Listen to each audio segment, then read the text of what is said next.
Hi, honors. I am going to make a quick video here to go over the rubric with you, and I also want to show you how the audience is going to be participating in the debate. So here we go. Just taking a look at each of our categories. The first one is professional appearance. So we've talked about what it means to dress to impress. If you fail to do that, then you will be losing some points. So if you have any questions about how you're going to dress to impress, please email me. Some of our next categories, these next two are kind of linked together. This is what you've been working on. Your opening statements should be very clearly made with a claim. You should have several relevant main points.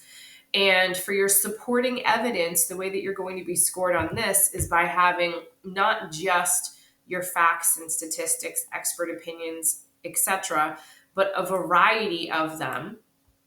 And you want to make sure, this is again a concern that I have from time to time, you want to make sure that you are citing credible sources. Please make sure that every single one of your sources, that you are clearly stating it and that you can defend it if the other team calls you out. Now I'm jumping ahead a little bit, but here we are in the rebuttal. When we have that back and forth between the two teams, no slides will be shown. It'll just be a period of time where we just open the floor up and see what happens. You should be prepared to call out the other team just as we have discussed in class. And certainly use that time to question the other team if they're using a source in their opening statement that perhaps sounds like they were biased, or you want to call them out because it sounds like an organization that is not considered credible in any way. If maybe they're not biased, but maybe I don't know, maybe there was some research done, but you're questioning the year that it was done. Something like that you can bring up. So during the rebuttal, it says here, students skillfully questioned flaws in their opponent's opening statements and frequently diverted any negative questions or comments away from themselves and onto their competitors. I can't stress this enough, with research. So every time that you speak during the rebuttal, you really want to make sure that you are defending your points with research. And it would be wise to have a variety of research at your fingertips. So remember, I did not print out that original research graphic organizer from when we first started this debate process. So if there's anything that you need to have access to, in addition to the papers that you should have been handed in class today, at this point, you are welcome to print out any additional materials on your own. You are welcome to make note of anything that you would like to add or circle or highlight on your notes. That is fine, but you will not have access to a computer during the debate. Then the last part here, team members presented ideas that built upon previous arguments. So I hope that you are not going to just repeat yourself over and over and over again and sound like a broken record, but keep bringing in new material, new research, new points, okay, and build upon your ideas.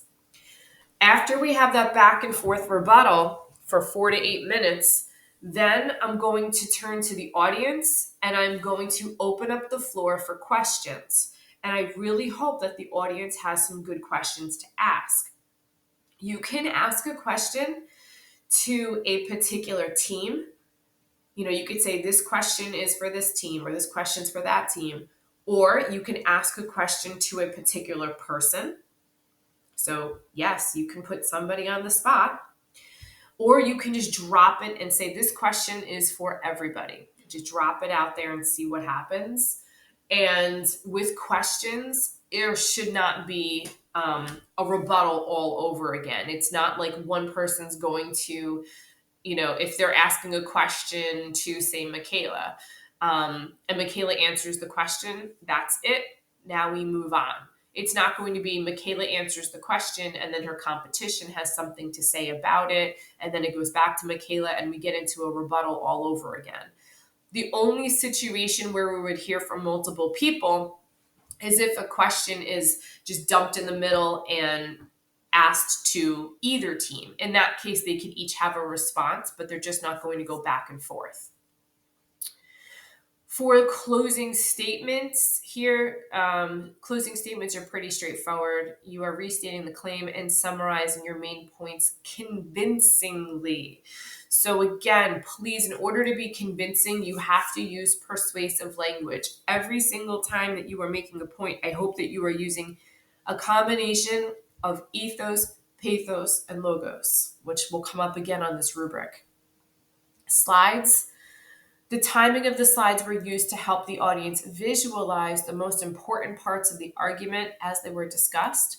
All slides were error free and included a variety of clear text, pictures, and graphics or charts. So we've talked about the importance of using slides to make your argument come alive. That's the visual component. But I also want to point this out to you, error free. If I see even one grammatical error, a spelling mistake, a capitalization mistake, anything that is grammatically incorrect and you are presenting it to a group of people, that is not good. So please make sure that you revise. Excuse me. Okay. This next category here, I won't read it all word for word, but please make sure that you are paying attention to how loud you are speaking. Keep a consistent pace. Sometimes students get nervous and they talk really fast, so you want to slow it down. And do make eye contact with the audience and with the opposing team. So this is something new that we haven't talked about before. I would really like it if you could try, whenever possible, to speak from the heart, speak from your intelligence of the topic. Yes, you have notes in front of you, but which would you rather see? Someone reading everything from their notes, or someone who can balance between reading from their notes when they have to read a specific quote that someone said, and then also looking up, making eye contact, and finishing some of their statements on their own without looking at their notes, because they're so knowledgeable about this topic that they don't need to read everything word for word from their notes. So that's something that will earn you maximum credit here, is if you have that eye contact. Persuasive language and techniques, please use ethos, pathos, and logos as much as you possibly can. Sometimes students fall short in this area in the rebuttal. They're just kind of throwing out their own opinions. They're not actually backing it up with persuasive language and research. So that's something to practice. Teamwork. You're being graded on your performance in the debate as far as how you all work together. So it's saying that you should all have a fairly equal role in the debate. So if I were, and I'm not actually going to sit here with a calculator, but if I were to add up the number of minutes that each person on your team spoke, in whatever capacity that was, a little opening statement, a little rebuttal, a little answering questions at the end, etc., it should be approximately about the same for each person on the team. This is not supposed to be a situation where one person, quote unquote, carries the team. It needs to be fairly equally distributed. So my advice here is that you guys should all become experts on different aspects of your topic. And perhaps when you're preparing for the rebuttal, you could also do that similarly. Say, okay, if they bring up this point, I am well versed and knowledgeable about the counter argument and what we're going to say to refute it. So I've got this point, and then someone else take another one. So you guys can, again, mark up your notes and kind of, label them, who's got what. And then, don't be afraid to back each other up in the rebuttal. If someone is kind of stalling, they seem stuck, jump in and save your teammate. You guys are on the same team, so work together. I've seen people freeze. I've seen people just not know where to begin. So help each other out and jump in as needed. And then this, excuse me, sorry. This last category here of the winning team, you can only earn a perfect 100 if you win the debate. You will not earn a perfect score if you do not win the debate. Just like anything else in life, if there's a job opening, only one person can get it. Even if there were two good candidates, one person will edge out on top over the other one based on any number of criteria. So it's the same thing here. I've had debates that are close, but I've always had a winner. So this is the rubric. It is available for you to look at on Google Classroom. One other thing I want to show you very quickly before I go here today is this is something that audience members will be receiving. It's going to be a little slip of paper on the day of the debate. So when we're sitting in the audience, we are actively listening, and I'm counting on your feedback to help determine the winner. So you will end up writing in the debate question, what is actually being debated today. And then you're going to tally, where you draw a little line 1, 2, 3, 4, and then 5, you cross it, through the 4 lines. So every time that the yes side makes a good point, or they refute a point, they do something well, you'll give them a point. Every time that the no team, again, makes a good point or they refute a good point, they do something that you feel is point worthy, you'll give them a little slash mark here. And then at the end, when everything's said and done, including answers to audience questions and all, you will circle the winning team and make any additional comments. I love sharing these comments with the teams.